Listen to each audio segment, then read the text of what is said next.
Hello! నమస్తే. Welcome to Navi's world. ఈరోజు special వచ్చి గులాబ్ జామ్ అయితే చేశా.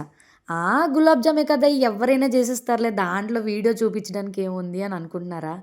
కానీ కాదు. గులాబ్ జామ్ కొన్నిసార్లు క్రాక్ అయిపోతుంటది. లేదంటే మధ్యలో కొంచెం రౌండ్‌గా ఉండలా ఉండిపోతది. సో, అవేవి రాకుండా ఎలా చేయాలనేది ఈ వీడియోలో చూసేద్దాం. ఫస్ట్ టిప్ వచ్చి షుగర్ ఎంత తీసుకుంటున్నామో వాటర్ కూడా అంతే తీసుకోవాలి.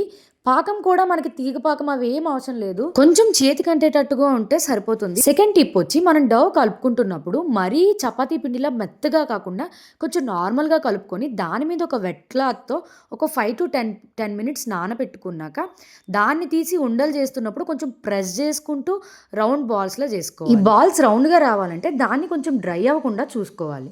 థర్డ్ టిప్ వచ్చి గులాబ్ జామ్ ఎప్పుడు సిమ్‌లోనే ఫ్రై చేసుకోవాలి. ఆయిల్ అనేది ఓవర్ హీట్ అవ్వకుండా. ఒక 3 అవర్స్ నానిపోయినాక మంచిగా సర్వ్ చేసుకొని తింటే అబ్బా! నోట్లో ఏస్తే కరిగిపోయిద్ది. For more interesting videos please subscribe into my channel.